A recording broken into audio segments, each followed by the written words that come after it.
Hi everybody and big welcome to cEDH TV gameplay. Me and Pontus as usual up against Zack. Hey. And Def with his tiny cute skull. Yes, I brought my little friend with me to help win today's game. So today I am playing Dihada, Binder of Wills. It's a Mardu Planeswalker deck, very turbo orientated. It's trying to win with Underworld Breach by milling myself and generating treasures with my Planeswalker. And there are some cool tricks on how to use the Planeswalker multiple occasions, not infinitely, but a lot of Planeswalker activations on the same turn. I'm once again playing Tymna Dargo. As usual, we have some new innovations in the list, but it's just refinement at this point. But I like where it's at, and I like the new Hobbit Sheriff for the list, so that's gonna be sweet. The Narset Enlightened Exile, a deck I was inspired by Mons to build, with a little, twist to set the world on fire, like Burning Inquiry. I'm running Vadrik, and it plays basically like Mizzet, making all the overpriced spells really cheap to cast, and you can just storm off and win in any kind of storm fashion. Normally reiterating and copying a lightning bolt effect to just kill out all my opponents. And with that, let's take a look at some opening hands. Turn 1 or turn 2 Vadrik, so I'll probably just throw this away. The goal really, I want to get my commander down as quickly as possible, start flipping day and night, and then that will get some counters on it to increase the reduction of my spells. So I'll throw this away. Nothing really here, so we'll go down to a 6. Okay, so here we've got turn 1 Vadrik, though probably waiting till turn 2 so I can put the Clout of the Dominus on it straight away with his counter magic in hand. And I will probably just throw away Cycrift on the bottom, I think, and keep the Tutor and the Force of Will in hand. So we'll move this to the bottom, and we'll keep on 6. Alright, let's wish upon the burning star that we set the world ablaze. First 7. That's actually not a really bad hand, because we can have turn 1 Ledger and an Ogma as well, basically. We could technically just go Mana Confluence and Lotus Petal into Ogma, and then if we drew the second line Ledger into Mana Crypt to trigger, don't really have a payoff. The Consider can be tossed if needed. Let's look at the starting 7. Yeah, so this is one of those hands where it's not perfect, but we're like mostly there. Turn 1 Ragavan is like unusually good in Tymna Dargo because we have the Treasure provides 3 mana, the Ragavan provides 2 mana, so that's like 5 mana for a Dargo. We have the Burnt Offering, we have a turn 2 Burgi. This hand is like kind of mid and kind of good at the same time. If we can land the Burgi into a Burnt Offering, we just have it, most likely, of the Praetor's Grasp. But it is on the slower side. Like, we would be doing like a turn 1 Ragavan. We can do one of my favorite plays with this. We're gonna go for turn 2 Final Forge. Just raw. That's quite funny. I want to do that. So yeah, this hand probably wins. I need to do math, but it's fine. Who needs math, right? Probably say turn 2 Final Fortune into Dargo, into Burnt Offering, into Praetor's Grasp. We have 2 blue decks before us, so we're not guaranteed to get anywhere. But the Ragavan hit could be lucky as well, so it's a dumb plan, but it's really funny and I want to do it, so I'm gonna do it. And if you draw some good cards, we might have an even better plan. So usually I would mulligan this. I know that Ragavan is kind of a trap card for me in mulligans, but yeah, here we are. I'm keeping. Go ahead, Mons. So we have a Mana Crypt and Ranger Captain and Splendid Reclamation. That's kind of perfect. So we can have a turn. It would be great with a 2 CMC Mana Rock here actually, but we have a turn 3, so to say, Dihada.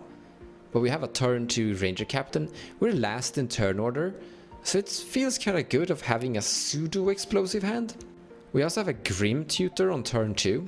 It feels like we're gonna be able to sculpt a form of win attempt kinda fast with this hand. You could absolutely mulligan this, but I don't want to throw away a Tutor, I don't want to throw away a Ranger Captain, and I don't want to throw away a Splendid Reclamation. And I don't want to throw away a Mana Crypt either. Like, if we top deck a 2 CMC Mana Rock, we would be very happy. So I'm gonna keep this hand. You could absolutely mulligan, like this is the first 7, but I feel this is a very safe hand. This is a hand that's gonna be able to actually interact with a Ranger Captain. So yeah, I think we're gonna do Ranger Captain turn 2, into an Esper Sentinel, and there we will take it as it goes. But depending on, we could be like trying to get a Grim Tutor, and it kind of depends also what we top deck. I'll just put a snow-covered mountain and pass. Oh, that's a nice draw. I will play this Mana Confluence and this Mana Crypt, and then I will just pass the turn. Take my turn. A land for turn will be this Verdant Catacombs. I would like to fetch. I will lose 1 life, cast this Archivist of Ogma. No effect from me. I will find a Badlands and you will have a trigger. Tap a red to cast this Ragavan. And then I will pass my turn. I'm gonna play a Scrub Land and a Mana Crypt, and I'm gonna pass. Exotic Orchard is land for turn. I'll follow that up with a Jeweled Lotus. Crack the Jeweled Lotus and tap the Snow-Covered Mountain for Vadrik. As he enters, it will become daytime, and then my instant sorcery spells cost X less, where X is his power, and every time it switches day to night, he will get a +1/+1 counter. Tap my Exotic Orchard for blue, or red, it doesn't matter. I'll attempt to cast Clout of the Dominus, targeting Vadrik. So on Vadrik, it gives it +2/+2, Shroud, and Haste. Pass the turn. I will untap and I will roll for Crypt. Heads will be fine, tails will hurt. It's heads, no damage. Draw for turn. Okay. Cephalid Colosseum is land. I will take 1 damage and I will cast this Ledger Shredder, leaving 1 colorless floating. Once Ledger Shredder resolves, I'll use the 1 colorless to cast the Soul Ring, trigger Ledger Shredder, draw a card, and then I will discard this Consider to my graveyard, which will grow my Ledger Shredder. The world is coming to a nice place. Then I will cast this Lotus Petal. Then I will lose another life for blue to cast this Mystic Remora. Yeah, now that everybody's afraid of me and I did basically just a little fun stuff, I will flamingly pass the turn. Go to my turn. Land for turn will be the City of Brass. I would like to move to combat. I'll swing 2 at Mons. I knew it. I take 2. I will flip into an Arcane Signet. Do we go for the meme? Of course we go for the meme. Final Fortune? Are you crazy? A bit. I am passing on this. Yeah, I'd pass on it. Same. Final Fortune resolves. I would like to go to my next turn. This is never gonna work out. We'll see. It's funny. We start out with the easiest part. Go to combat. Mons, attacking you for 2. I take 2. You exile a Birgi. That's probably kind of good for you. You have no idea. Exiling Bergi from you is really funny. Tap 3, cast a Bergi from my hand. Wait. Can you flip the... Can you play it? No, you I can can't. cast your flip. Both. Yes! Bergi on stack. I will show you a Force of Will, exiling Spellburst from my hand. She's countered. I will cast the Chromox. You may draw that. I will draw for fish. Awesome. And then I will draw for Ledger Shredder and I will discard this Spire of Industry. Imprint this Dark Ritual. Never give up, right? Yeah. Crack Treasure, sack Chromox, cast Dargo. Cast Burnt Offering, sacrificing Dargo. You may draw. 7 mana, 3 red, 4 black. Cast a Praetor's Grasp targeting Mons. Yeah, I've got to pass on this. I will do the smart thing and crack my Lotus Petal and Fluster Storm it. Okay. But yeah, pass the turn. Trigger Final Fortune. I would like to die. I'm dead. So you basically came in here, feeded death, then died. Draw a card for turn. Play this Flooded Strand. Crack the Flooded Strand.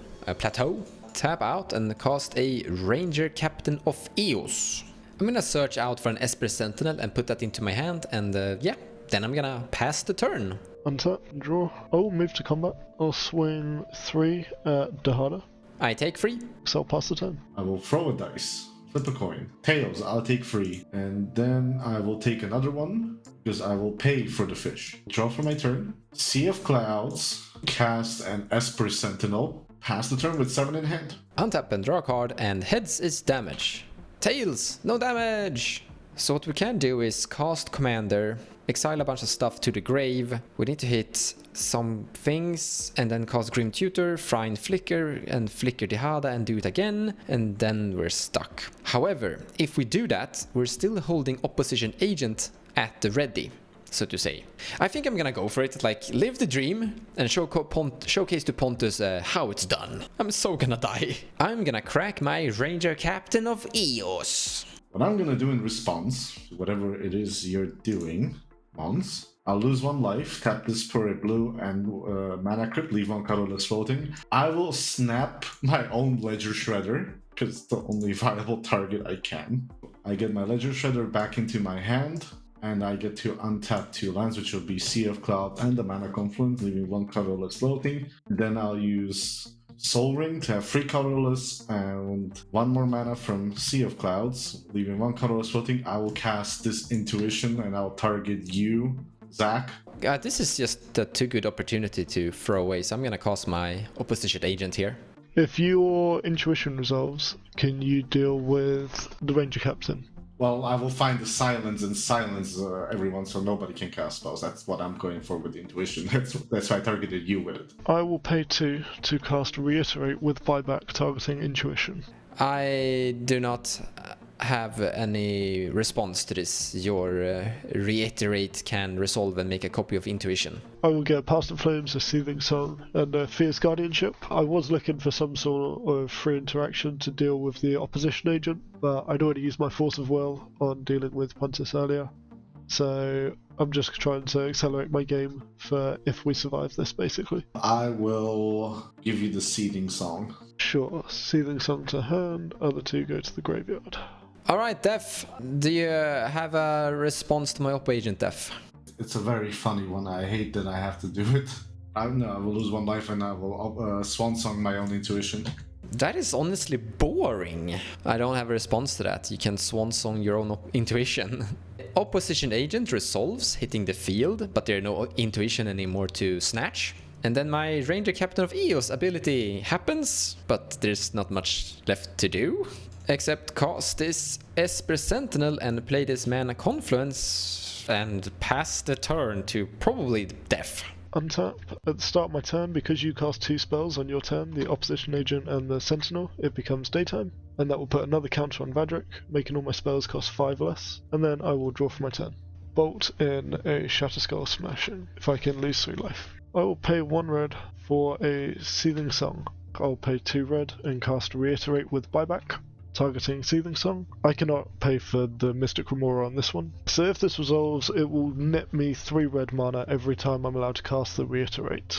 Because Reiterate is reduced by currently 5, but only needs to be reduced by 4 from my commander. 2 of the 5 red pips I'll gain will be used to recast Reiterate and generate an infinite loop. I will draw a card. This does not help me. So I have no response to this Reiterate.